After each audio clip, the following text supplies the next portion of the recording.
Good morning all friends. मेरे legal advice by Shaikh Javed Mohammad advocate channel पर आपका स्वागत है।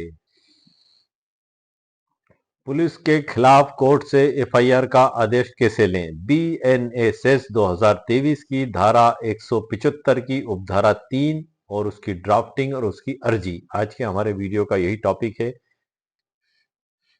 एफआईआर के ऊपर मैंने तकरीबन 4 या 5 वीडियो मेरे चैनल पर अपलोड किए हैं और ये जो आज का वीडियो है हमारा, ये स्पेशल ड्राफ्टिंग पे है कि धारा 175 3 के तहत हम जो जज साहब के समक्ष एफआईआर का आदेश करवाने के लिए, इन्वेस्टिगेशन का आदेश कराने के लिए जो आवेदन हम कोर्ट में देंगे, उसकी ड्राफ्टिंग किस प्रकार से होगी। अभी मेरे पास भी इस प्रकार का एक मामला आया है और उसको मैंने कोर्ट में उसी में जो है कि आवेदन भी पेश किया 175 3 के ड्राफ्टिंग करके, उसके समर्थन में शपथ पत्र भी लगाया, दस्तावेज सूची, साक्ष्य सूची, न्याय दृष्टांत सूची, ये सभी कुछ डॉक्यूमेंट्स पूरे व्यवस्थित तरीके से मैंने पेश किए हैं। तो उसी के आधार पे मैंने एक आइडियल ड्राफ्टिंग आप लोगों के लिए तैयार की है कि कॉन्जुगल ऑफेंस, जिसको हम कहते हैं संज्ञेय प्रकृति के अपराध, गंभीर प्रकृति के अपराध, जैसे कि धोखाधड़ी, ठगी 420, लूट, हत्या, डकैती, बलात्कार, ये जो भी है सभी गंभीर प्रकृति के जो अपराध हैं, अपहरण, तो वो सभी सब जो संज्ञेय प्रकृति के अपराध आ जाते हैं, तो उस ड्राफ्टिंग का उपयोग एक आइडियल तौर पे मैंने किया है। आप उसमें आपकी सारी घटना और परिस्थिति आपके हिसाब से लिख के उसको कोर्ट में पेश कर सकते हैं।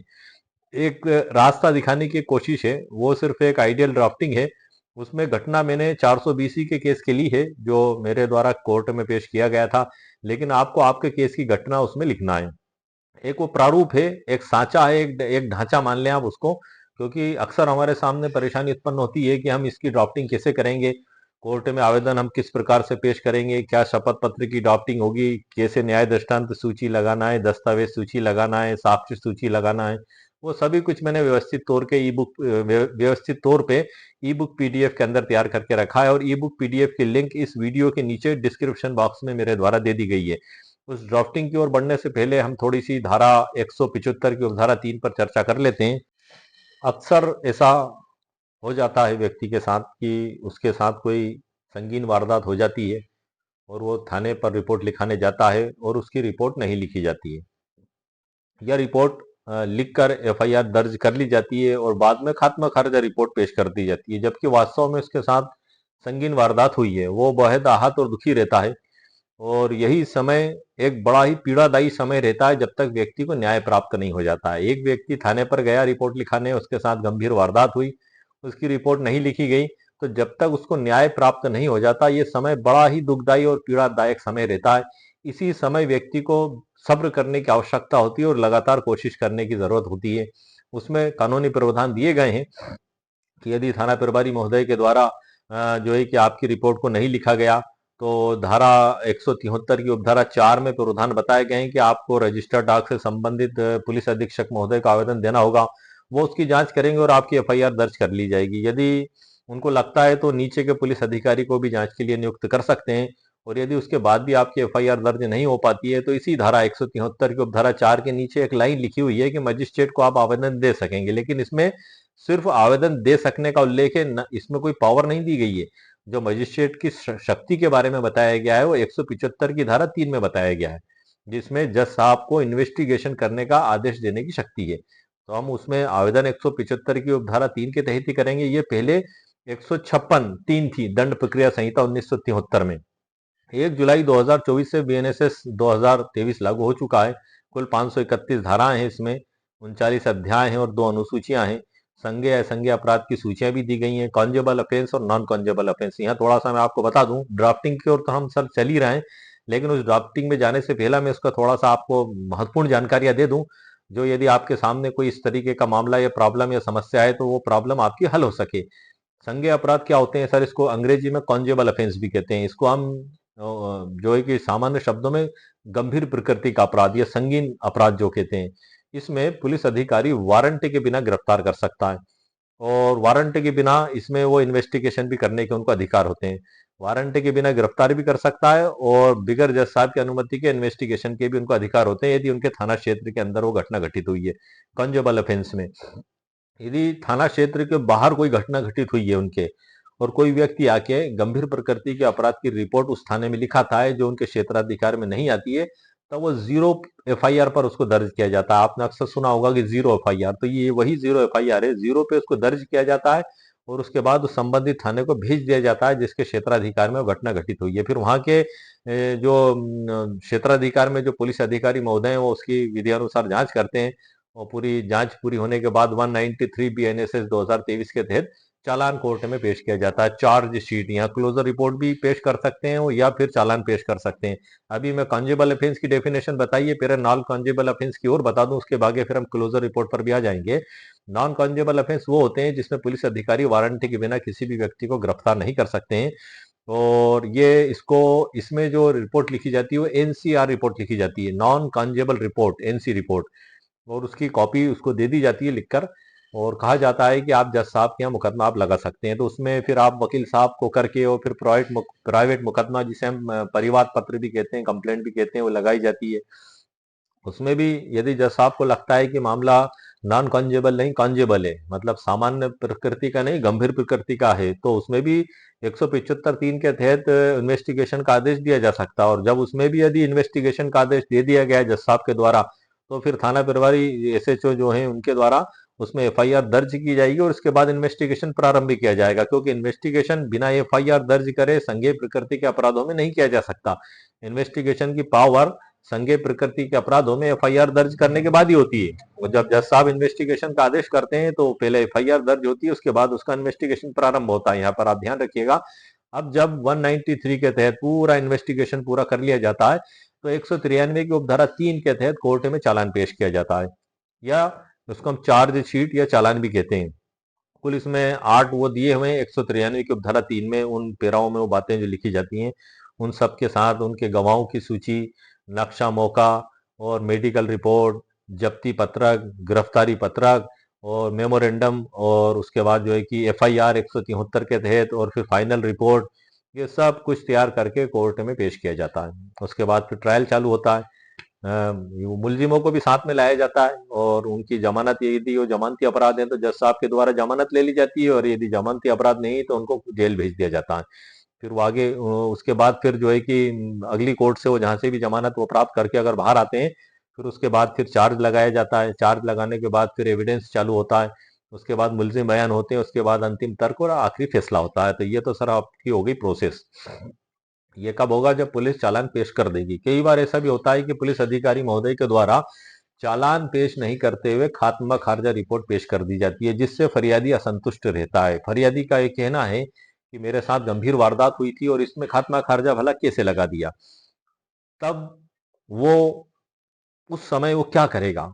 तो उसके लिए कानून में उपचार दिया गया है बीएनएसएस 2023 की धारा 175 की उपधारा 3 में। ये बड़ा जबरदस्त कानूनी प्रावधान है।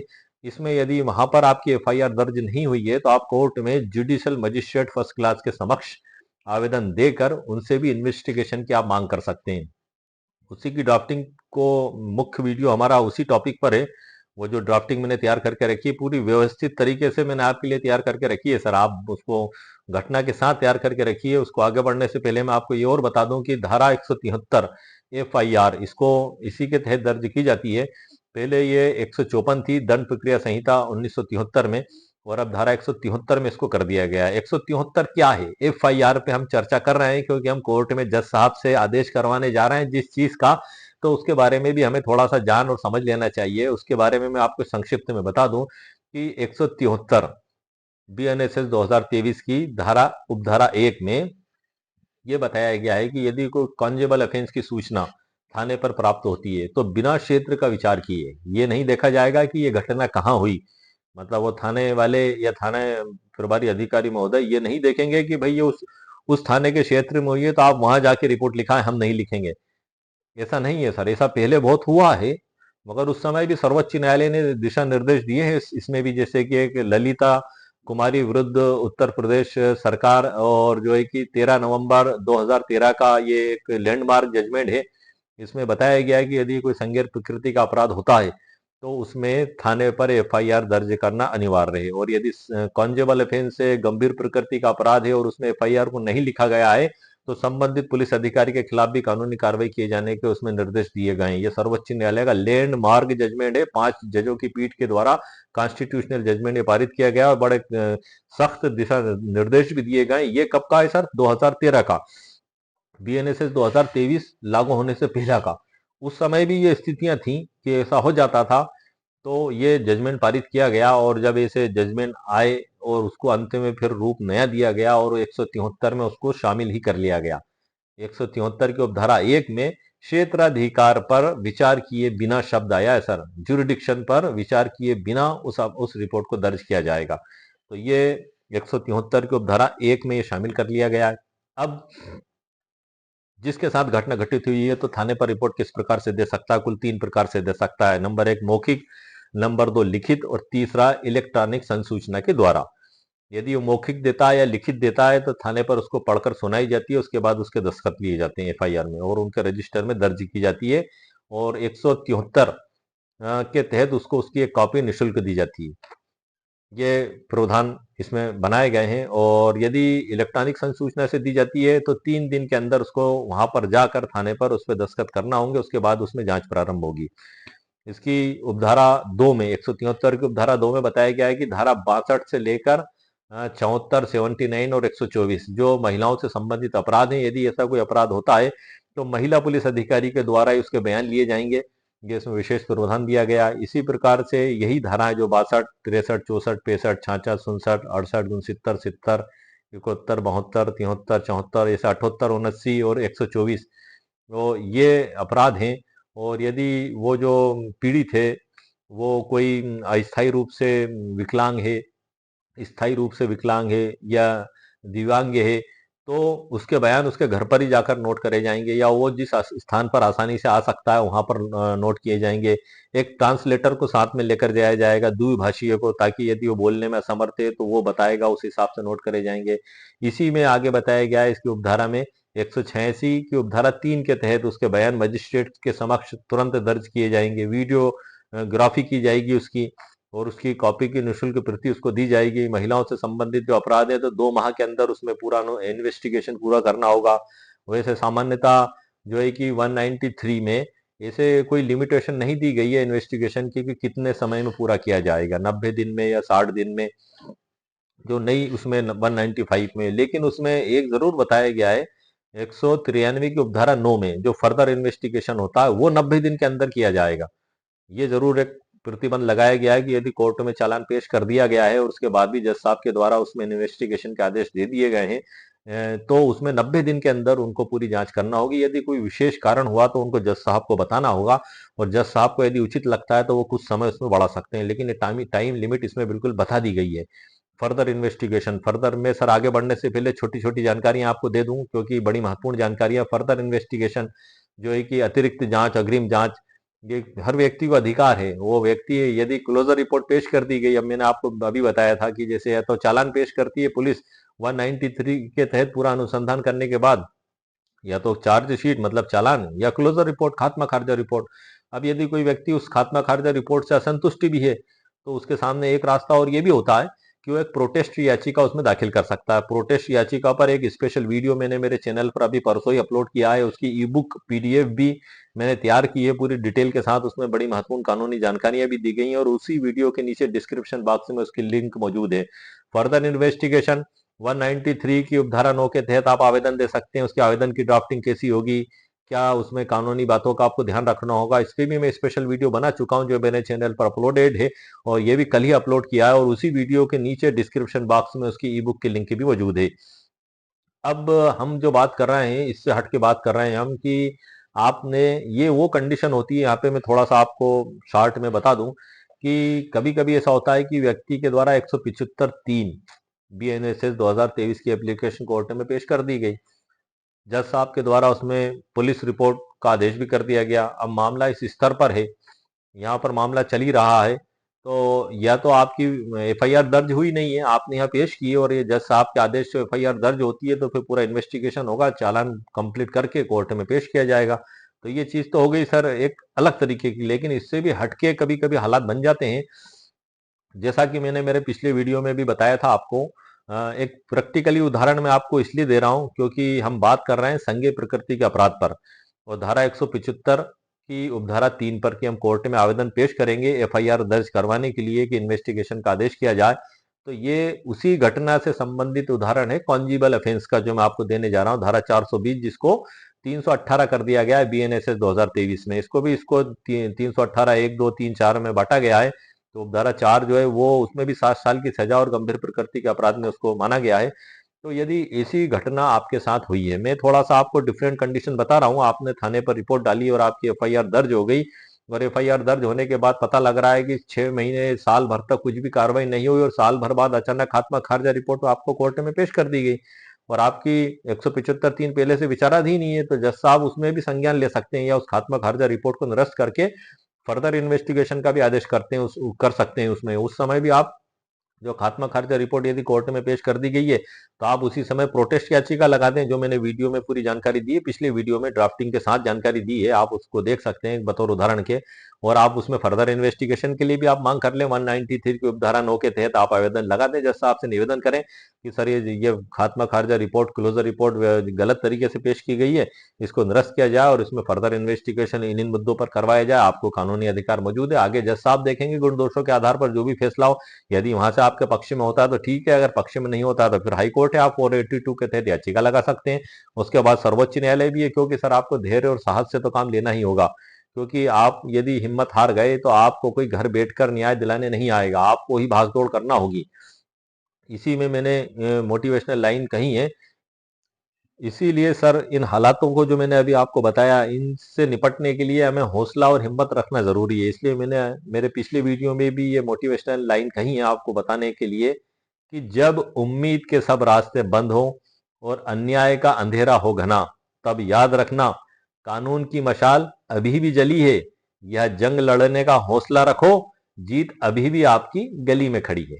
जीत अभी भी आपकी गली में खड़ी है, मतलब मशाल आप समझते हैं, जो आग से एक भुट्टा बना के ऊपर जलाई जाती है और अंधेरे जंगल में या अंधेरे कमरे में या अंधेरी जगह में चारों तरफ उजाला कर देती है। तो वो कानून की मशाल अभी भी जली है और जीत आपकी गली में खड़ी है, मगर आपको हौसला और हिम्मत रखना होगी। वरना आ गया, यदि आपने हौसला और हिम्मत खो दी तो आपको कुछ भी नहीं मिलेगा। जैसा कि मैंने मेरे पक्षकार का ही उदाहरण दिया था पिछले वीडियो में भी, मैंने बताया था, मैं इस वीडियो में भी आपको इसलिए बता रहा हूं क्योंकि हम कॉन्जुगल अफेंस को लेकर चल रहे हैं। तो कॉन्जुगल अफेंस जो गंभीर प्रकृति का अपराध है, उसी का एक उदाहरण देके मैं आपको समझा रहा हूं, और उसी की ड्राफ्टिंग भी मैं आपको आगे लेकर ई बुक पीडीएफ में से बताऊंगा। तो मामला ये था सर कि हमारे पक्षकार के साथ 28 लाख रुपए की चीटिंग की गई। कंपनी के एजेंट और प्रभारी बनकर वो लोग आए, और उनमें से एक व्यक्ति को हमारा पक्षकार बचपन से जानता था, बाकी दो को नहीं जानता था। उन्होंने काफी आश्वासन दिया, ये कहा कि हमारी चल अचल संपत्ति यही है, आप हमें बचपन से जानते हैं, हम कोई धोखा आपको नहीं देंगे, यदि आप इसमें निवेश करेंगे तो आपको ऐसा ऐसा मुनाफा होगा। मेरे पक्षकार ने उनसे कहा कि मेरे को ज्यादा भले ही मुनाफा ना मिले, लेकिन मेरी मूल पूंजी सुरक्षित रहना चाहिए और मेरे साथ कोई धोखा नहीं होना चाहिए। मैं आप लोगों को जानता हूं, मैं आप लोगों के भरोसे पे आप निवेश कर दें। कंपनी को तो मैं नहीं जानता, मैं तो आपको पैसा देता हूं, आप निवेश कर दें। तब उन्होंने मेरे पक्षकार को एक खाता नंबर दिया लिखकर। उस खाते नंबर में मेरे पक्षकार ने 27 लाख आरटीजीएस फॉर्म के जरिए भरकर जमा करा दिए और 1 लाख गूगल पेमेंट के जरिए उसको मुलजिम के खाते में जमा करा दिए। 10 मिनट बाद ही ये लोग उस खाते में से पैसा ट्रांसफर करके एक दूसरी स्टेट के खाते में ले गए, और उसके बाद मेरे पक्षकार को उन्होंने ना तो उनके बताए अनुसार राशि दी और ना ही कोई मुनाफा दिया और ना ही कोई मूल राशि लौटाई। जब मेरे पक्षकार ने उनसे कहा तो वो बहाने बनाने लगे, झूठ बोलने लगे, और ऐसे करके करते 3 4 5 महीने निकाल दिए। जब मेरे पक्षकार का सब्र का बांध टूटा और उसने उनसे कहा कि आप तो मेरे मूल राशि आप लौटा दो, आप अगर मेरे को मुनाफा नहीं दे रहे हो, तो उन लोगों के द्वारा मेरे पक्षकार को डराया धमकाया गया, जान से मारने की धमकी दी गई और कहा गया कि यदि आपने थाने में भी रिपोर्ट करी तो हम आपको देंगे और आपका नुकसान होगा। तो वो बेचारा बड़ा भयभीत हो गया, लेकिन डरते करते, क्योंकि उसके तो जीवन भर की कमाई की पूंजी थी सर। उसने, मेरे पक्षकार ने खेती की जमीन को सेल किया था। वो खेती की जमीन को सेल करने के बाद वो उसने उसके बच्चों की पढ़ाई के लिए और मकान खरीदने के लिए रखा था सर वो पैसा। लेकिन वो उन लोगों पे उसका भरोसा था और उसने मुनाफा कमाने की मंशा से उनकी बातों पे भरोसा करके उनको पैसा दिया था। अब इनके मन में पहले से ही कपट था, इनको कहीं से पता लग गया था कि इस व्यक्ति की जमीन बिकी है और इस व्यक्ति के पास पैसा है, तो ये प्लान रचकर पहले से ही आए थे कहीं ना कहीं वो। तो अब जब वो उसने पैसा दे दिया तो उसने बार बार यही कहा कि मेरा पैसा आप मुझे लौटा दो, लेकिन नहीं लौटाया गया। जब वो थाने पर गया तो उसकी थाने पर एफआईआर भी दर्ज नहीं की गई। फिर उसके द्वारा वरिष्ठ अधिकारियों को शिकायत की गई। ये प्रोसेस इसमें चलती जा रही है सर, आप सुनते जाइए, समझते जाइए। मेरा बताने का मकसद यही है, ये जो मैं बता रहा हूँ पूरी प्रोसेस ही बता रहा हूँ मैं आपको, प्रैक्टिकली प्रोसेस बता रहा हूँ मैं आपको। फिर उसके बाद मेरे पक्षकार के द्वारा वरिष्ठ पुलिस अधीक्षक महोदय एसपी साहब को रजिस्टर्ड डाक से शिकायत की गई 173 की उपधारा 4 में प्रावधान के अनुसार बीएनएसएस 2023 में। जब शिकायत की गई वहां से भी कोई कार्रवाई नहीं हुई। मेरा पक्षकार ने और भी शिकायतें की लेकिन कोई एफआईआर दर्ज नहीं हुई। इसी बीच एक घटना और घटित हुई कि जिन पक्षकारों की शिकायत जिन लोगों की आरोपियों की शिकायत मेरे पक्षकार के द्वारा की गई थी, उन्हीं आरोपियों ने एक और 4 लोगों के साथ और इसी प्रकार की चीटिंग की थी 8,60,000 की। धोखाधड़ी कंपनी के एजेंट बनकर गए और धोखे देकर झूठ बोलकर पैसा लिया और उनको वापस भी नहीं किया। तो उसने भी थाने पर रिपोर्ट की थी। तो उसकी एफआईआर दर्ज पुलिस के द्वारा कर ली गई थी।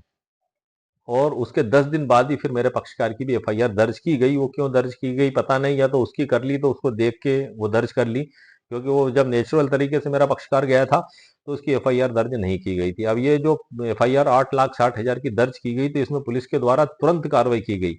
इतनी तुरंत कार्रवाई की गई तो 10 दिन के अंदर ही मुलजिम को गिरफ्तार भी कर लिया और सारा चालान वालान कंप्लीट कर कुरा के कोर्ट में पेश भी कर दिया। जेएमएफसी मजिस्ट्रेट साहब के द्वारा उसकी जमानत को भी नहीं लिया गया, उसको जेल भेज दिया गया। 10 दिन वो जेल में रहा, उसकी अकल ठिकाने आ गई। और उसको ये पता था कि एक एफआईआर तो ये है और एक एफआईआर हमारे पक्षकार की थी और एक एफआईआर और थी उनके ऊपर 2,37,500 की थाने में रिपोर्ट, जिसमें भी सारे ट्रांजैक्शन ऑनलाइन के सबूत को थाने पर पेश कर दिए गए थे। तो उसको सारी जानकारी थी और वो उसमें चपेट में एक आया था। तो उनको ये डर था कि यदि हम एक में अगर उलझ गए तो बाकी की 2 एफआईआर और हमारे ऊपर हैं और हम अगर उलझ गए तो हमारा सुलझना मुश्किल होगा फिर। तो उसने जो जेल में बंद था जो अपराधी, उसने उसके गुर्गे जो भी उनके परिचित थे उनको भेजा और वो जो फरियादी था 8,60,000 की जो रिपोर्ट की थी उसको 8,60,000 रुपये पूरे उसके लौटा दिए और उससे कहा कि आप शपथ पत्र लिख के दे दो ताकि हमारी जमानत हो जाए। तब उसने पैसे प्राप्त होने के बाद, उसको पैसे प्राप्त हो गए थे चूंकि, बिना पैसे प्राप्त हुए तो सर कोई देगा भी नहीं, एक सोचने समझने की बात है। तब उसने एक एफिडेविट एक शपथ पत्र लिख कर दिया कमिश्न आयुक्त आयुक्त से तस्दीक करवा कर कि इनसे मेरा राजीनामा हो गया है और मेरा कोई विवाद नहीं बचा है, इनकी जमानत में मेरे को कोई आपत्ति नहीं है, वो अगर इनकी जमानत ले ली जाए तो मुझे कोई आपत्ति नहीं। तब एडीजे कोर्ट से उनकी जमानत ली गई। एटीजे कोर्ट से जो जमानत ली गई, एफआईआर की कॉपी, इन सब की सर्टिफाइड कॉपी ले जाकर हमारे पक्षकार ने थाना प्रभारी महोदय और जो अनुसंधान करता अधिकारी थे, इन्वेस्टिगेशन ऑफिसर, उनको दे दी कि सर ये देखें, ये जो मेरी एफआईआर दर्ज है और ये मुलजिमों ने ये अपराध भी किया है। और साथ ही 2,37,500 का जो थाने पे जो रिपोर्ट दी गई थी उसके भी डॉक्यूमेंट्स दे दिए कि सर ये जो अपराधी है उन्होंने ये भी अपराध किया है। तो उन्होंने 3 अपराध किए हैं सर, और एक ही तरीके के अपराध किए हैं कि कंपनी के नाम पे एजेंट बनकर धोखाधड़ी से रुपया हड़पना, ठगी करना और फिर धमकाना। ये तीनों अपराध इन्हीं 5-6 अपराधियों के द्वारा किए गए हैं और इसमें मुलजिम, इसमें पहले वाली में एक में है, ये दूसरी में मेरे पक्षकार की उसमें और तीसरे में और है। तीनों रिकॉर्ड पेश कर दिए गए। अब यहाँ बड़ी सोचने और समझने वाली बात यह है कि जो पहली 8,60,000 की जो रिपोर्ट हुई थी कॉन्जेबल अफेंस, उसको पुलिस ने माना था, उसको कॉन्जेबल ऑफेंस माना और तुरंत कार्रवाई की, चट मंगनी पट दिया और उसको पैसे भी मिल गए। लेकिन मेरे पक्षकार को 1 साल तक पुलिस के द्वारा कोई कार्रवाई नहीं की गई और अंत में खात्मा खारिजा रिपोर्ट कोर्ट में पेश कर दी गई 28 लाख की सर। इधर 8,60,000 में पुलिस उन अपराधियों को संज्ञेय अपराधी मान रही है और उन्हीं अपराधियों को 28 लाख में जो है कि ये कोई अपराध नहीं किया, गंभीर प्रकृति का अपराध नहीं किया, ये मान रही है। और तीसरी जो रिपोर्ट थाने पे दर्ज थी, जो जिसकी तो एफआईआर ही नहीं लिखी गई थी, उसकी तो जांच ही नहीं की गई, उसमें तो संज्ञेय और असंज्ञेय मानने का तो पुलिस ने सवाल ही नहीं उठाया, उसको तो ऐसे ही ठंडे बस्ते में पटक के रख दिया। हमारी जो पक्षकार की एफआईआर दर्ज थी उसको नॉन कॉन्जेबल ऑफेंस मानते हुए खात्मा खारिजा रिपोर्ट पेश कर दी कि ये गंभीर प्रकृति के अपराध में नहीं आता है, या संज्ञेय प्रकृति के अपराध में आता है। तो अब यहाँ प्रश्न चिन्ह ये उठता है कि 8,60,000 में आपने उसको गंभीर प्रकृति का मान लिया और 28 लाख जैसी बड़ी रकम में आप उसको जो है कि संज्ञेय प्रकृति का आप नहीं मान रहे हैं, और तीसरी रिपोर्ट में आपके द्वारा कार्रवाई नहीं की जा रही है। तब हमारे पास कानूनी रास्ता जो था वो हमारे पक्षकार की ओर से हमने इस्तेमाल किया। हमारे पक्षकार को पहले ही कुछ शंकाएं थी, तो पहले ही 175(3) बीएनएसएस 2023 का आवेदन कोर्ट में पेश कर दिया गया था। अब मामला ये उठता है सर कि क्लोजर रिपोर्ट पे आपत्ति भी कर दी गई 193 की उपधारा 9 के तहत, जो है कि मामला आवेदन आवेदन भी पेश कर दिया गया, फर्दर इन्वेस्टिगेशन का ये सभी कार्रवाइयां कर दी गई। अब हम आज बात कर रहे हैं 175(3) की ड्राफ्टिंग पे सर। ये मैंने आपको इसलिए बताया क्योंकि इन सब की ड्राफ्टिंग, इन सब के वीडियो और इन सब की ई बुक मेरे चैनल पर अपलोडेड है, आप इनको वहां देख सकते हैं।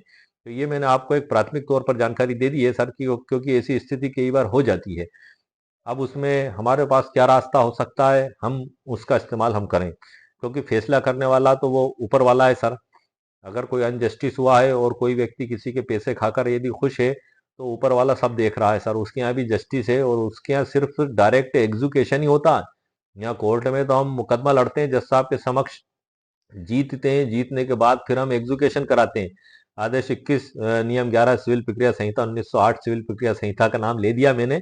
बीएनएसएस की बात चल रही है, लेकिन बतौर उदाहरण के समझाने के लिए मैंने ये नाम लिया है बीच में, कि एग्जीक्यूशन की हम एप्लीकेशन पेश करते हैं और उसके लिए हम लड़ते हैं, लेकिन ऊपर वाले के यहाँ से सीधा एग्जीक्यूशन ही होता है सर। वहां कोई मुकदमा नहीं लड़ा जाता है, हाँ ना नहीं, वहां तो डायरेक्ट एग्जीक्यूशन होता है।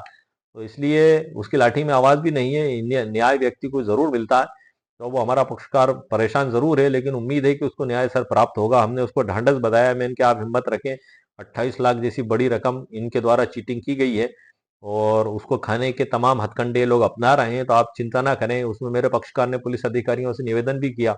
पुलिस अधिकारियों के द्वारा उसमें एक जांच जरूर की गई थी कि ये जो आरोपी गण थे, उन्होंने जो मेरे पक्षकार को जो खाता नंबर दिया था कि आप इसमें पैसे जमा कराएं, तो पुलिस अधिकारी उस खाते नंबर की जांच करने जरूर पहुंच गए थे और वहां से उन्होंने जांच करके बताया था मेरे पक्षकार को कि ये खाता, जैसे ही इन लोगों ने आपसे पैसे जमा कराए 10 मिनट बाद ही यहाँ से एक दूसरी स्टेट के खाते में ट्रांसफर कर दिया गया पैसा। तो मेरे पक्षकार ने काफी निवेदन किया कि सर, जब पैसा उस खाते में ट्रांसफर कर दिया गया है तो पैसा वहां मौजूद है, आप वहां जांच करें और वो जो खाते का मालिक है उसको भी सर आप गिरफ्तार करें और मेरे पैसे को जब्त करके मुझको आप दिलाएं। या यदि उसने कहीं और ट्रांसफर कर दिया है तो सर आप उसकी जांच लें, क्योंकि ऑनलाइन रिकॉर्ड तो कभी मिटता ही नहीं है, हमेशा मौजूद रहता है। और या इन आरोपी गण ने वहां से निकाल कर क्या बोरों में भरकर इनके घरों में छुपा कर रख लिया या दूसरे खातों में ट्रांसफर करके ले गए, सर इनसे बुलाकर पूछें और इनसे सभी जब्ती करें। दोनों बैंक के खातों की जब्ती, जिसमें पहली बार 27 लाख जमा कराए थे और दूसरे ट्रांसफर करके ये दूसरी स्टेट में ले गए, ये सभी सर जब्ती करें। इनके पास चेक बुक, पासबुक सभी थी, क्योंकि मेरे पक्षकार को जब ये आए थे, तकरीबन 10 बार आए थे सर वो मेरे पक्षकार के पास में, मेरे पक्षकार ने मुझे बताया था। वो उसका बड़ा अच्छा जीवन जी रहा था सर, ईमानदारी पूर्ण जीवन और सच्चाई का जीवन वो जी रहा था मेरा पक्षकार। लेकिन ये 10 बार आए उसके घर। उसने ट्रस्ट के आधार पर, भरोसा अगर वो नहीं करता तो सर धोखा नहीं खाता, सिर्फ भरोसे में ही उसके द्वारा धोखा मिला है उसे। तो विश्वासघात जिन लोगों के द्वारा किया गया है, तो कानून भी उनको कड़ी से कड़ी सजा जरूर देगा। इसलिए वो पक्षकार के द्वारा लगातार कोशिशें भी की जा रही हैं कानूनी कार्रवाई के लिए। 10 बार ये लोग आए और 10 बार आने के बाद ये उसको पहले तो खाता नंबर लिख कर देकर गए कि ये लो इसमें जमा करा देना। उसके बाद मेरे पक्षकार के व्हाट्सएप पर वो खाता नंबर लिखकर भेजा कि इस खाते नंबर से मिला लेना आप, कहीं कि इसमें गड़बड़ ना हो जाए। उसके बाद उस खाते की चेक बुक का ओरिजिनल फोटो खींचकर भेजा मेरे पक्षकार के व्हाट्सएप पर कि हमने जो आपको घर पर खाता नंबर दिया है, आपके व्हाट्सएप पर खाता नंबर दिया है, चेक से जो खाता नंबर दिया है, फोन पे हमने जो बोलकर आपको बताया है, ये सभी खाते नंबर को मिला लेना, ये एक ही है, कहीं ऐसा ना हो कि गलत खाते में पैसा जमा हो जाए। जब मेरे पक्षकार ने, भाई चेक बुक किसके पास होगी, जो मालिक रहता है उसी के पास तो चेक बुक रहती है सर। भाई मेरे खाते की चेक बुक, पासबुक मेरे पास होगी, मेरे पड़ोसी के पास या कोई थर्ड पार्टी के पास थोड़ी होगी सर। तो वो चेक बुक उन्होंने भेजी, वो खाते के मालिक थे, खाते का संचालन कर रहे थे, डॉक्यूमेंट्स उनके पास थे, लेकिन पुलिस ने उनसे कोई पूछताछ नहीं की। मेरे पक्षकार ने वो चेक का फोटो तक निकाल कर दे दिया, चेक नंबर तक दे दिया, खाता नंबर तक दे दिया कि सर इस खाते में पहली बार जमा इन्होंने कराया था। लेकिन पुलिस ने एक बार भी नहीं कहा उनसे कि लाओ वो जब्त करें आपका, नो कुछ नहीं। और ना ही वो अंतिम खाते पे गई जहां पुलिस, क्योंकि या तो पैसा उसी खाते में या इनके घरों पे, या ये बताएंगे कहाँ गया। लेकिन इन्वेस्टिगेशन किया ही नहीं गया। सिर्फ 8,60,000 में इन्वेस्टिगेशन किया गया धुआंधार तरीके से, चट मंगनी और पट बिया। और वो जो इन्वेस्टिगेशन किया गया उसके बाद ही फिर सारे अभियुक्तगण तुरंत एक्टिव हो गए थे और उनको उनको बड़ा खतरा महसूस हुआ। बस उनकी यही इच्छा थी कि जैसे भी हमारे पक्षकार की एफआईआर निरस्त हो जाए, वो इसी कोशिश में लगे हुए थे। और एक में उन्होंने पैसा दे दिया, वो चाहते थे कि 30 लाख हम ना दें, क्योंकि 30 लाख की रकम सर एक बड़ी रकम होती है। 28 लाख की, 30 लाख की यदि आदमी बैंक में भी रख देता है तो कम से कम 30,000 40,000 रुपये महीना तो बैंक इंटरेस्ट दे देती है सर। आदमी जीवन भर भी बैठकर खाए तो पैसा खत्म ना हो। वो ये सोच रहे थे कि हम इसको कैसे भी खत्म करा दें, क्योंकि आदमी को सबसे ज्यादा डर रहता है पुलिस थाने का और कोर्ट का।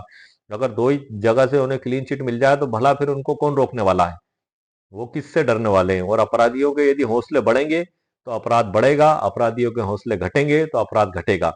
वो सीना तान कर घूम रहे थे, पूरे शहर में सीना तान कर घूम रहे थे। वो मेरे पक्षकार को इस बात की जानकारी और खबरें भी मिल रही थी, उसके द्वारा बताया भी गया मुझे कि वकील साहब वो तो सीना तान कर घूम रहे हैं और ये कह रहे हैं कि हमने तो पुलिस थाने को भी खरीद लिया है, कोर्ट भी हमारी जेब में है, हमें हमारा कोई कुछ नहीं बिगाड़ सकता। जब एफआईआर दर्ज हुई थी उस समय, अब हालांकि उनकी ये कहना कहीं ना कहीं सही भी साबित हो गया कि पुलिस ने इतने गंभीर प्रकृति के अपराध में 28 लाख रुपए जैसी बड़ी रकम के मामले को साधारण प्रकृति का मामला मान लिया और 8,60,000 की चीटिंग के मामले को गंभीर प्रकृति का मान लिया। अब ये भी एक हमारे पक्षकार के साथ जो हुआ, बड़ा उसके साथ अन्याय हुआ, तो उसको न्याय दिलाने के लिए हमने 175(3) की एप्लीकेशन कोर्ट में पेश की है। तो वो वर्तमान में विचाराधीन है। तो मैं उसी की ड्राफ्टिंग आपको बता देता हूँ सर। ये मैंने इतनी जो कुछ जानकारियां दी हैं वो जानकारी प्रोसेस आप समझ सकें और ड्राफ्टिंग भी आप समझ सकें। आप ऑल इंडिया में जहां भी मेरा वीडियो देख रहे हैं, ये बीएनएसएस 2023 ऑल इंडिया में ही लागू है सर। आपको कानूनी प्रावधान सब जगह, यही बुक में जो लिखे हैं यही कानूनी प्रावधान सभी जगह लागू है। अब रहा सवाल ड्राफ्टिंग का, तो वो समस्या को भी हल करने के लिए मैं वीडियो लेकर आया हूँ, लेकिन उससे पहले मैंने बड़ी महत्वपूर्ण जानकारियां आपको प्रदान की हैं ताकि आप उस मामले को गहराई से सत्यता के साथ समझ सकें। मैंने एक प्रैक्टिकल उदाहरण भी आपके सामने कॉन्जेबल ऑफेंस का इसलिए रखा क्योंकि एक बड़ा ही विचित्र मामला है, ये एक बड़ा ही टिपिकल मामला है और आपके साथ हो सकता है इससे भी विचित्र और टिपिकल मामला हो, लेकिन फिर भी एक मैंने टिपिकल और विचित्र मामला और बड़ा संगीन मामले का उदाहरण आपके सामने रखा। 28 लाख रुपए की धोखाधड़ी बड़ी धोखाधड़ी होती है सर। यदि पुलिस अधिकारी महोदय के द्वारा तीनों अपराधों में उनको जो है कि साधारण प्रकृति का अपराध मान के तीनों में ही खात्मा खारिजा रिपोर्ट पेश कर दी जाती, तो भी मेरे पक्षकार के मन में विचार आता कि चलो सबको एक लाठी से घेरा गया है, किसी को साथ जो है कि भेदभाव नहीं किया गया है। लेकिन उसके मन में बार बार यही विचार आ रहा था, वो बार बार मुझसे ही कह रहा था, वो एफआईआर दे के, कोर्ट के आदेश पत्रिकाओं की कॉपी देके कि वकील साहब ये देखो, ये 8,60,000 रुपए इन्हीं अपराधियों ने उसके साथ चीटिंग की थी, इसमें तो पुलिस ने चालान पेश कर दिया गया और अब जेल में भी रहा, पैसे भी वापस कर दिए और मेरे इसमें 28 लाख की चीटिंग हुई और उन पुलिस ये कह रही है कि गंभीर प्रकृति का अपराध नहीं। ये कैसा भेदभाव, ये कैसी धोखा, मतलब दोगला तने का व्यवहार मेरे साथ किया गया, बार बार मुझसे कह रहा था। मैंने कहा आप धीरज रखो, आप ढांढस रखो, मैं आपका दर्द समझ सकता हूँ। आपकी जीवन भर की कमाई है, आपने खेती की जमीन को बेच के वो उनको पैसे दिए थे। आप, मैं आपका दर्द समझ सकता हूँ। दूसरे वकीलों ने भी उनको ढांढस बंधाया, समझाया और हमने कोर्ट में आगे कार्रवाई की है। तो उसकी ही ड्राफ्टिंग, वही मैं ड्राफ्टिंग आप लोगों के लिए लेकर आया हूँ, एक आइडियल ड्राफ्टिंग। उसमें सिर्फ आपको आपकी घटना और परिस्थिति के हिसाब से आपको आपकी घटना परिस्थिति लिखना है, बाकी मूल ढांचा उसका वही रहेगा। प्रार्थनाएं भी लगभग वही रहेंगी, थोड़ी बहुत प्रार्थना आपकी परिस्थिति के हिसाब से आप उसमें बदल सकते हैं। तो आइए सर, अब हम बिना देरी करे उस ई बुक पीडीएफ की ओर चलते हैं जिसमें से मैं आपको आगे की जानकारी दूंगा और उस ई बुक पीडीएफ से मैं आपका परिचय भी करा दूंगा और उसके बाद भी कुछ बहुत सी महत्वपूर्ण जानकारियां हैं जो मैं उस ड्राफ्टिंग के बाद आपको बताऊंगा। आइए सर, लेट्स गो। आप देख रहे हैं सर कंप्यूटर स्क्रीन पर, पुलिस के खिलाफ कोर्ट से एफआईआर का आदेश कैसे लें। बीएनएसएस 2023 धारा 175 की उपधारा 3 की अर्जी ड्राफ्टिंग सहित सीखें। जब उम्मीद के सब रास्ते बंद हो और अन्याय का अंधेरा घना हो, तब याद रखना कानून की मशाल अभी भी जली है। यह जंग लड़ने का हौसला रखो, जीत अभी भी आपकी गली में खड़ी है। ये मैंने ई बुक पीडीएफ के अंदर भी सर लिख दिया है। यदि आप इसको पढ़ेंगे तो आपका हौसले में जरूर इजाफा होगा, क्योंकि यह मामला सर हौसले पे आके टिकता है। क्योंकि अपराधी तो ये चाहते हैं कि आप चुप होकर घर बैठ जाएं, या तो आप डर जाएं या चमक जाएं या किसी भी प्रकार से, ताकि वो पैसा खा सकें, क्योंकि उनको फिर को रोकने वाला तो कोई बचा नहीं। एक पुलिस थाना ही होता है जो अपराधियों को पकड़ के जेल में भेज देता है कोर्ट के जरिए। ये प्रस्तावना है सर। इसमें हम मुद्दे की बात पे आ जाते हैं सीधे। ये शुरुआत मुख्य मुद्दे से। ड्राफ्टिंग में सर सबसे ऊपर तो न्यायालय का नाम लिखना है आपको, न्यायालय श्रीमान। उसके बाद लेफ्ट में प्रकरण क्रमांक और राइट में उनके फरियादी और अभियुक्तगण के नाम आपको लिखना है। बीच में आपको लिखना है आवेदन पत्र अंतर्गत धारा 175(3) भारतीय नागरिक सुरक्षा संहिता। ये आपको बीच में लिखना है सर। आसान ड्राफ्टिंग है सर।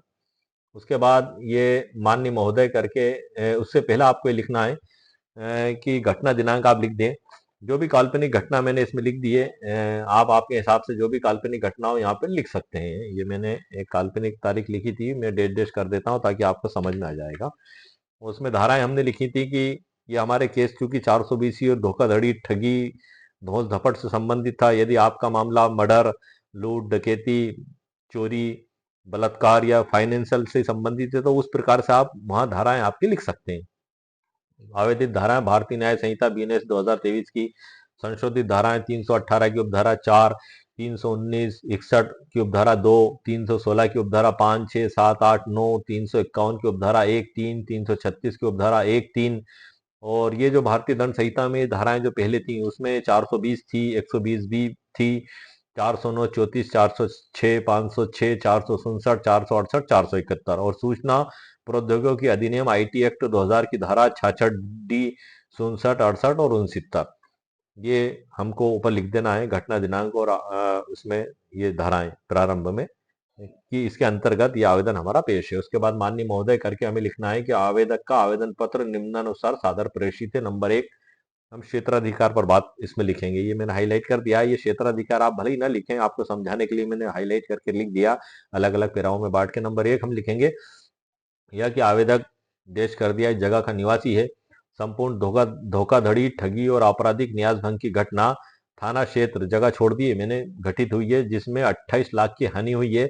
अतः इस आवेदन की सुनवाई का क्षेत्राधिकार माननीय न्यायालय को प्राप्त है। ये हमारा जुरिडिक्शन का हो गया नंबर 1 पेरा। दूसरा पेरे में हम आएंगे यह कि इस मामले में पूर्व में थाना सुजालपुर में एफआईआर नंबर ये मैंने जगह छोड़ दी है, जो आपकी आप लिख दें, दिनांक जो आपका वो लिख दें, को आरोपीगण शाह ई और वाह के विरुद्ध दर्ज की गई है। ये शाह ई वाह मैंने एक नाम लिखे कि यह आरोपीगण है एक उदाहरण के तौर पे। तीसरा पेरा में आपको सर लिखना है यह कि उक्त एफआईआर के आरोपी संख्या 4 अ मुंबई निवासी है, कोलकाता निवासी है, बंगाल का निवासी है या जहां का भी है वो जगह आप लिख दें निवासी है। और आरोपी संख्या 5 पर जो है कि और 5 नंबर पे कोई ट्रेवल्स, कोई सी भी हो सकती है, ट्रेवल्स के अलावा जो भी हो आप उसका भी नाम लिख सकते हैं। हमने यहाँ लिखा हुआ ट्रेवल्स प्राइवेट लिमिटेड होने और अपराध में सम्मिलित होने के बावजूद पुलिस द्वारा उनके विरुद्ध एफआईआर दर्ज नहीं की जा रही है और ना ही निष्पक्ष जांच या अनुसंधान किया जा रहा है। ये हमारा हो गया सर पेरा क्रमांक 3। अब पेरा क्रमांक 4 पर हम आते हैं जिसमें हम अपराध का संक्षिप्त विवरण लिखेंगे।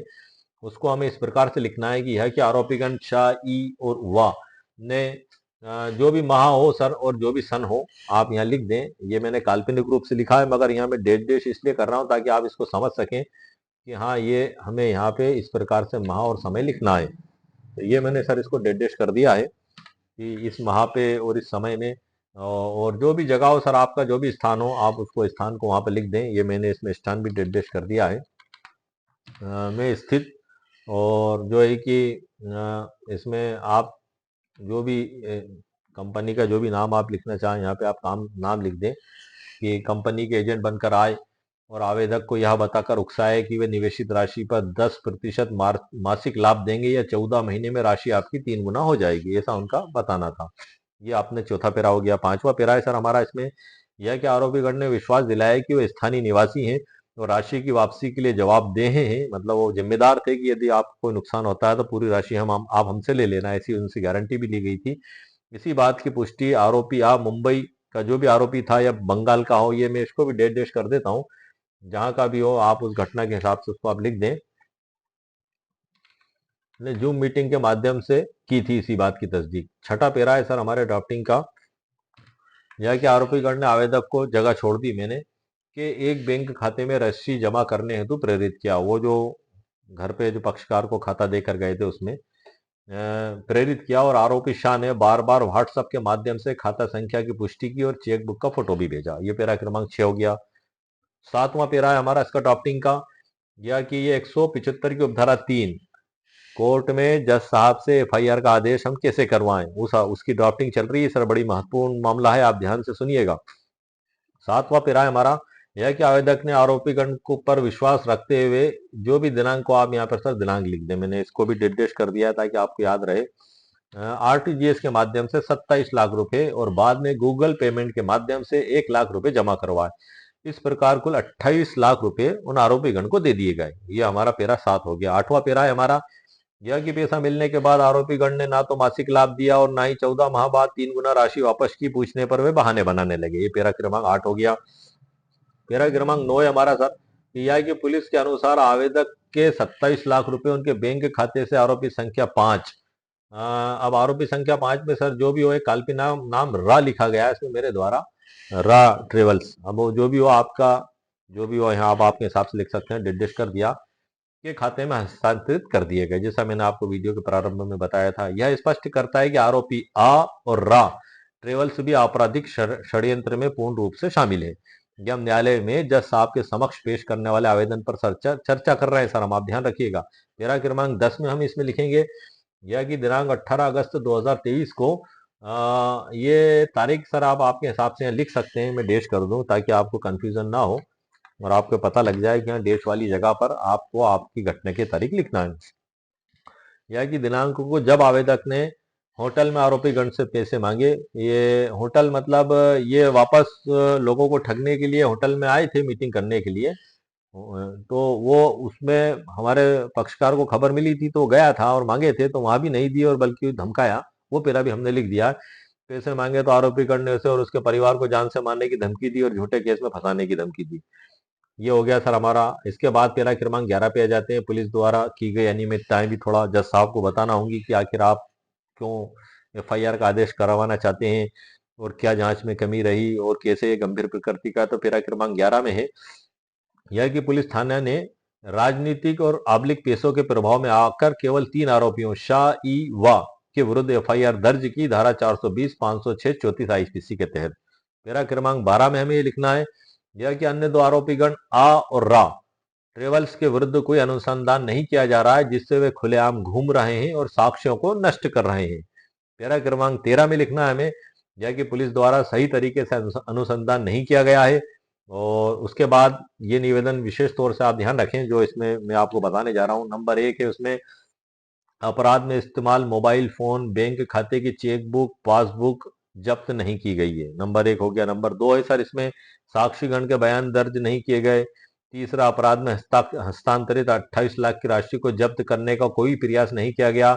चौथा, अपराध कम धाराओं जैसे 420, 506, 34 में पंजीकृत किया गया जबकि यह कृत्य गंभीर धाराओं 409, 467, 468, 471 आईपीसी, बीएनएस और आईटी एक्ट की धाराओं के तहत दंडनीय अपराध है। उसके बाद पेरा क्रमांक 14 में आपको ये लिखना है यह कि पुलिस के इस कृत्य के विरुद्ध आवेदक ने पुलिस अधीक्षक, डीजीपी, राष्ट्रीय मानवाधिकार आयोग, मुख्यमंत्री कार्यालय, अनेक वरिष्ठ अधिकारियों को शिकायतें की हैं। अब आपने जिस जिस तारीख को जो जो शिकायतें की हैं वहां पे आप वो तारीख लिख दें।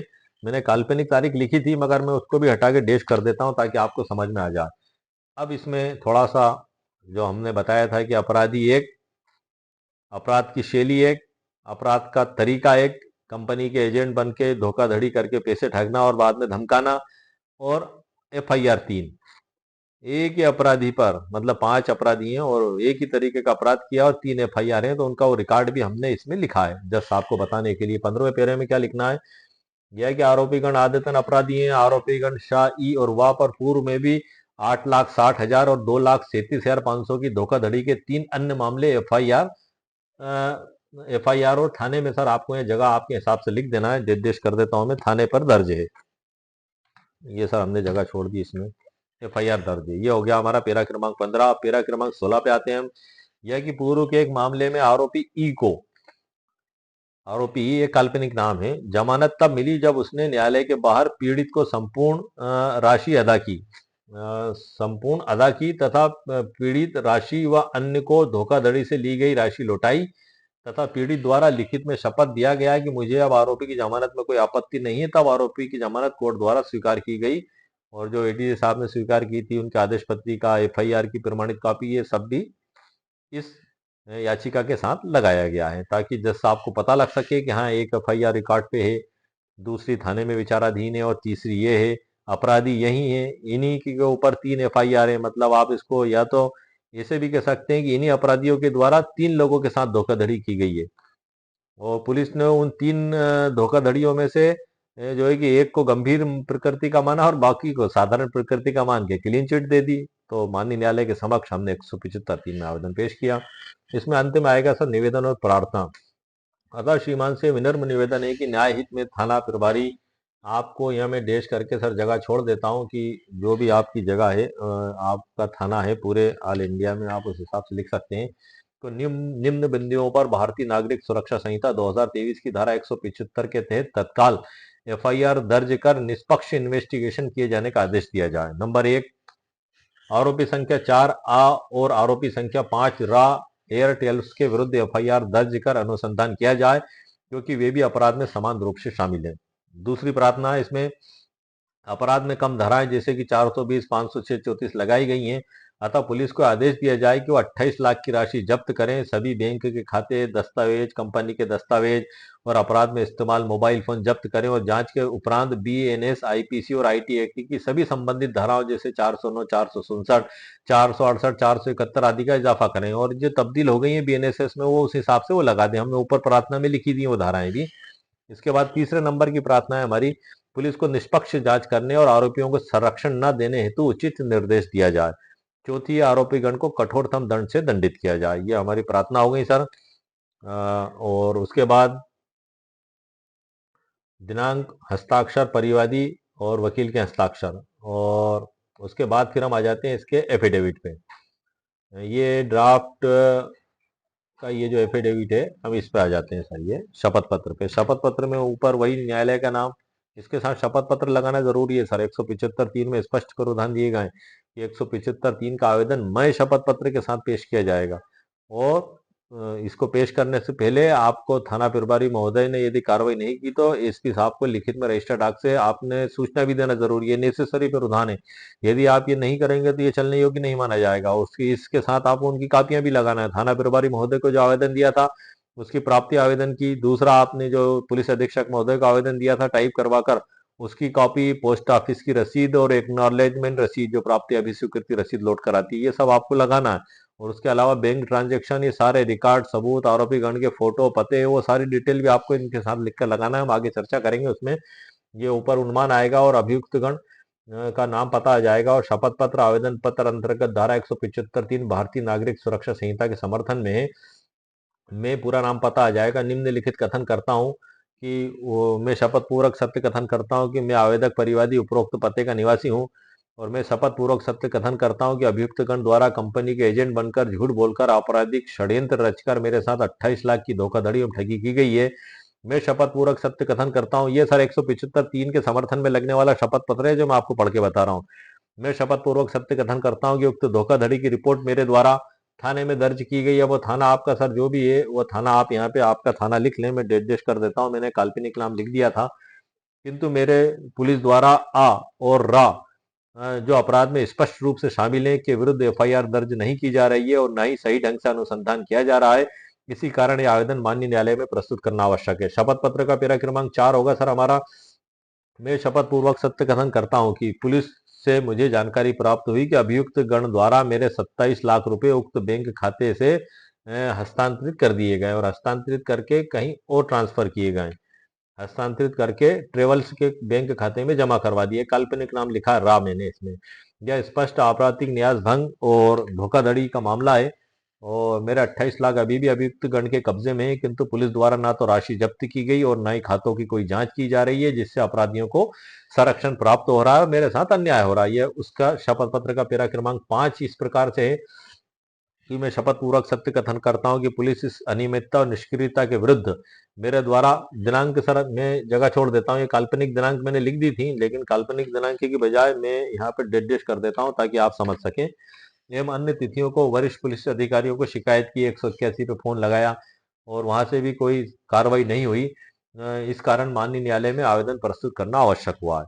ये हमारा पेरा क्रमांक 5 हो गया। उसके बाद दिनांक और उसके बाद फिर आएगा आपका सर सत्यापन और सत्यापन के बाद नीचे परिवादी के हस्ताक्षर लिया जाएंगे। ये हमारा हो गया शपथ पत्र। अब इसके साथ ही जो दस्तावेज सूची पेश की जाएगी उसके बारे में भी मैं बता देता हूँ आपको। आपके केस के हिसाब से जो भी डॉक्यूमेंट्स हैं वो सूची अनुसार इसी साथ में पेश करना है।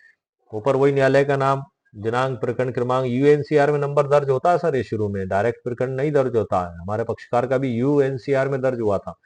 प्रकरण क्रमांक, ये नाम, पते और ये दस्तावेज सूची सर। अब इसमें मैं आपको नंबर 1 से बता देता हूँ एक मोटे मोटे तौर पे।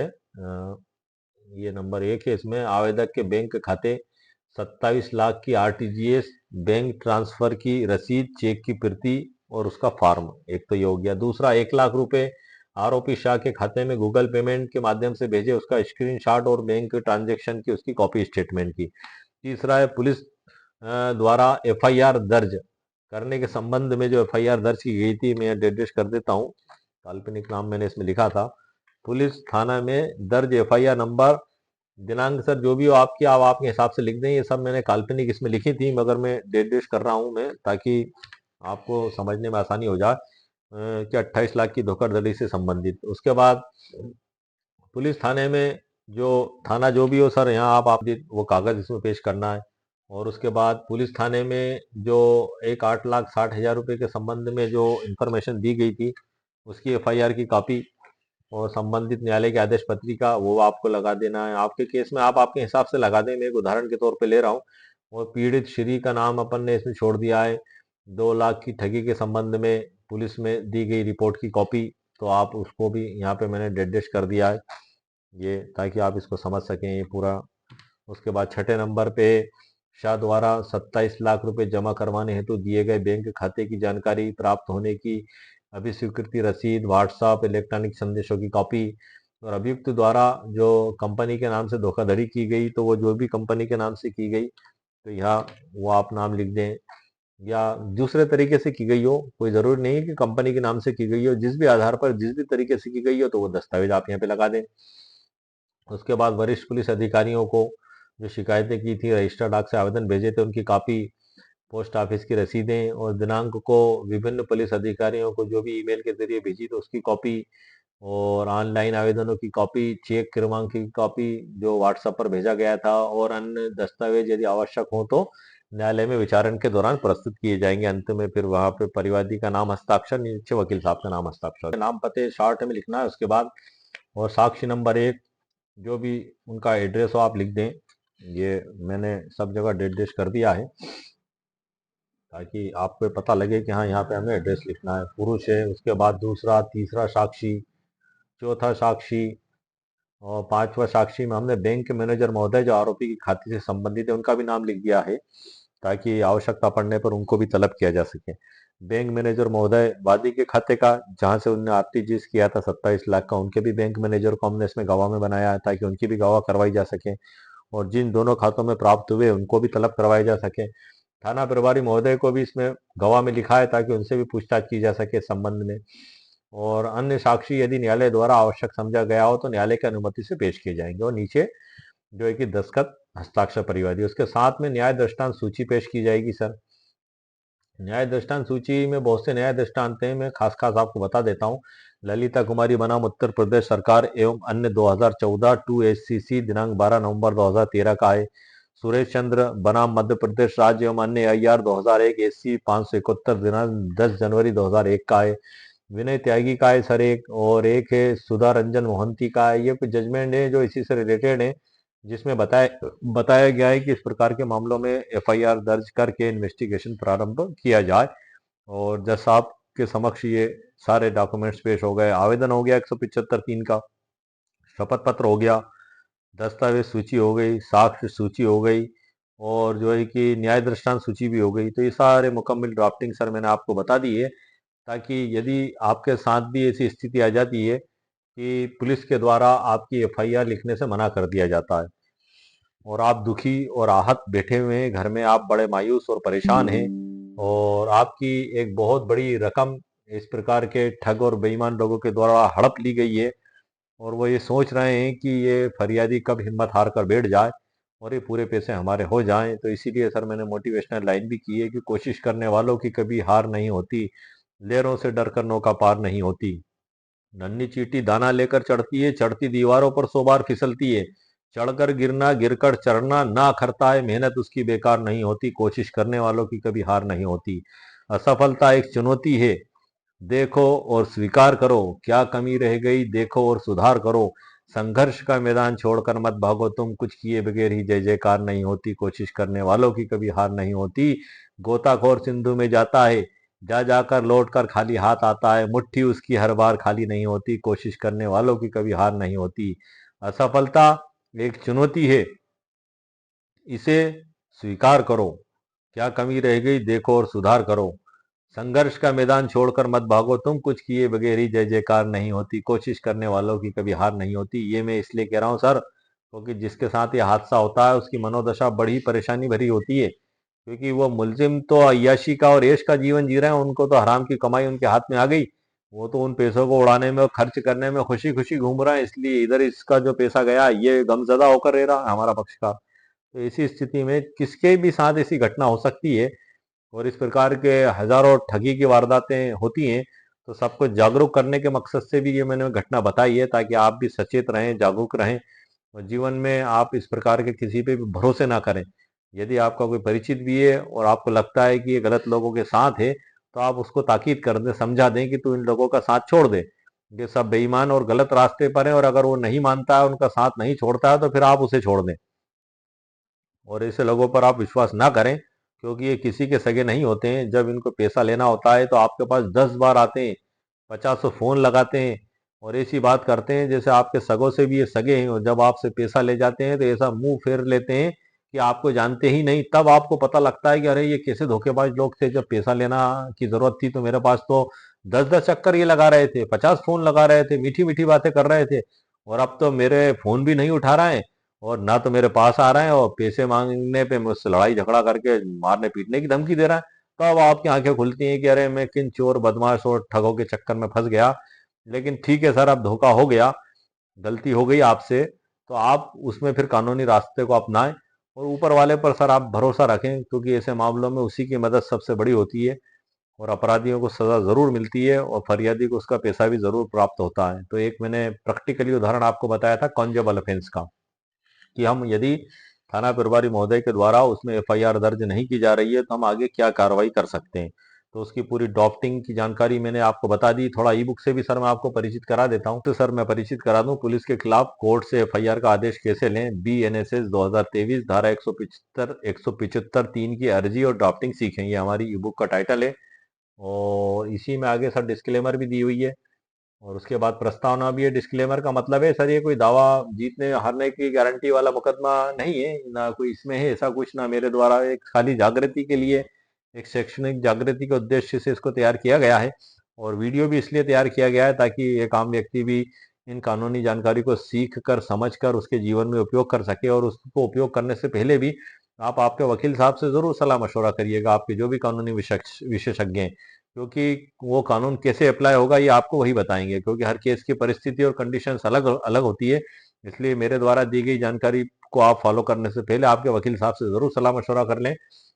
इसमें सर डिस्क्लेमर भी है, और उसके बाद फिर अध्याय चालू होते हैं। अध्याय में बता दूं आपको, अध्याय 1 में पुलिस एफआईआर ना लिखे तो सीधे कोर्ट से आदेश कैसे लें, CRPC 156(3) और BNSS 175(3) पूरी प्रक्रिया आवेदन की। अध्याय 2 में भारतीय नागरिक सुरक्षा संहिता 2023 में अन्वेषण की शक्तियों के बारे में। 3 में पुलिस को इतला और उनके अन्वेषण करने की शक्तियां। 4 में है एफआईआर का महत्व और कानूनी आधार। 5 में धारा 173 का विस्तृत विश्लेषण। 6 में है एफआईआर से जुड़े अन्य महत्वपूर्ण कानूनी प्रावधान। 7 में एफआईआर दर्ज करवाने की संपूर्ण व्यवहारिक मार्गदर्शिका। अध्याय 8 में एफआईआर के बाद पुलिस जांच का वास्तविक उद्देश्य।